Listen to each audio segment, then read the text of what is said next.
Hey there. So Payless Shoe Stores is closing all of its 2,100 stores in the United States. How does that affect those of us that are e-commerce entrepreneurs? Does it have any effect on us? What should we be thinking about with this? Well, my name is Kevin and I'm from Maximizing E-commerce. I help people build e-commerce businesses that they can be proud of.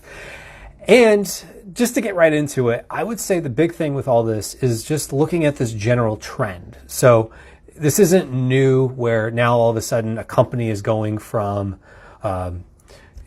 relatively successful brick and mortar company that's going out of sale or going out of business. In fact, just the other day, my daughter was saying, and she says it almost monthly, about how she misses Toys R Us. So Toys R Us is out of sale. Sears is hanging on by an absolute thread. You know, you could just look up on Google store closings and you're going to find all kinds of articles. And it's not just stuff that has happened, during the Great Recession. You're seeing it happening now. So what is all this that's happening? Is it the economy softening? Is it people are changing their tastes? I would say it's more to do with people are changing how they are going about getting the things that they need. So just taking a step back of kind of where we've gone and where we're going. And I say we as just people in society and how we buy things. Back when I was a kid, 7-Eleven came out and it was like a big thing. It was a convenience store. It was that thought of convenience. And convenience meant you could go from 7 a.m. to 11 p.m. and go get bread or whatever that you might not be able to get at the grocery store because the grocery store would close at like 8 or 9 or whatever the case was at the time. So the thought that you could buy something after hours was beneficial. And then what started happening, you started seeing more places go to like 24 hours. So McDonald's would be open 24 hours. Like even in the 90s when I worked at McDonald's when I was in high school, dating myself there, McDonald's was, closing at like 11 o'clock or midnight, at least the one I worked at. And I think that was pretty common for McDonald's, by, 11, 12 o'clock, depending on, what day of the week it was, they were closed. And so convenience meant like you could go buy something and get what you wanted right away. And, convenience stores like 7-Eleven were becoming more of a 24-hour thing. Walmart was becoming a 24-hour store. So more and more in like the 90s and the 2000s, the trend was about being able to go buy whatever you wanted right then and there and have whatever you wanted right then and there. But I think what it really was, it wasn't that you wanted what you wanted immediately. You wanted to satisfy that urge to go get it. And then when the dot-com boom happened and, people started, going more and more to buying things online, people started getting more accustomed to actually putting in their credit card and purchasing something. And now with smartphones, we can just go on our phone on an app, press a button, and now we've satisfied that itch 24 hours a day to buy whatever it is we want. So we can get what we want pretty much instantaneously. Now, we're not getting the actual item delivered to us right away. We seem to be okay with 2 days or a day or whatever the case is. I know Amazon has like in some areas, you can get it within hours. But for the most part, we're okay with, 2 days or even a week in some cases because we're satisfying that itch, that desire to get whatever it is we want instantaneously. So it's not so much that the product has to be available instantly, it's we have to be able to get satisfaction of getting it purchased. That's where I think the market is generally going, and you're probably seeing that as well. That's why people are going more and more to buying things online. And it's not just that, we're purchasing things online like from a traditional retail, like, whatever we buy on Amazon or, other e-commerce platforms.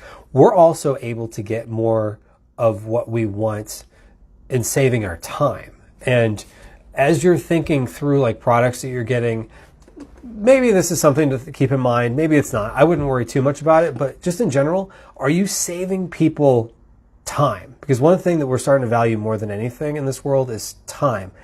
And that's, I think, the rise of like 4 years ago when I moved to where I live now, I started hearing about there's a couple delivery companies that did like, if you wanted to get food from a restaurant, it wasn't just, stereotypically, it was like pizza places and Chinese restaurants that delivered, but some of the other places that didn't normally deliver, they would deliver to you.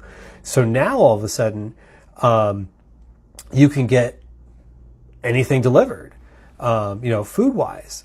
And then at the time, I think it was like you had to like go into like a website and like, or call a certain phone number and they would take your order for you. Now, there's Uber Eats and all these other different platforms where you just put in your order, they'll go pick it up at whatever restaurant and bring it to you. So you're saving that time. Because thinking about time, brick and mortar stores, as much as it's great, if you can go at 2 a.m. because you need something, it's still an investment in time, even if it's, let's say, you get in the car and you drive to Walmart or whatever, or 7-Eleven to get whatever it is you need, it's a 20-minute drive there. It seems like no matter where you live, everything around you takes 20 minutes to get to. So let's just say it's a 20-minute drive to get in the car and go there, get out, pick it up off the shelf, and then, a couple minutes to walk through the parking lot, a couple minutes back, whatever. So then it's like a 45-minute round trip, even just to pick up one thing. So, just like delivery dudes or Uber Eats or whoever is saving you from driving to the restaurant. So you as the consumer, if you're the one buying it, are okay with that. It's the same thing with e-commerce. E-commerce, it's allowing you to purchase whatever you want and not have to go out to a store and buy it. So back to what I was saying about, what potential opportunities exist.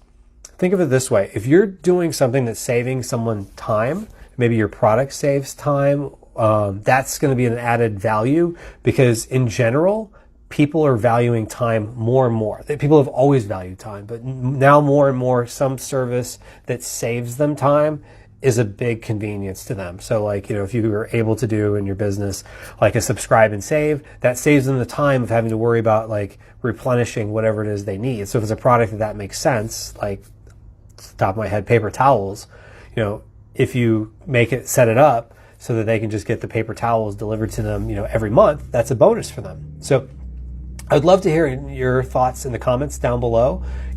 Where do you see things like the closing of another retail store like Payless going? Even if you never shopped at Payless or never even been in a Payless, it still says something about where the general market is going and where people's attitudes towards purchasing things and how we do things, where it all goes. So do you agree with my synopsis? I'd love to hear about it, whether you do or don't. I would love to hear in the comments down below, what are your thoughts on what does this all mean when yet another brick and mortar store that was doing pretty well, that was around for a long time, is now having to go out of business because they just can't support with the sales of, to support having a brick and mortar location. So, again, love to hear your thoughts down below.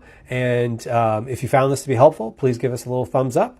And also, if you've not already, subscribe to this channel so we can give you more tips and hints to help you on your e-commerce journey. So hope all is going well and have an awesome day. Thanks.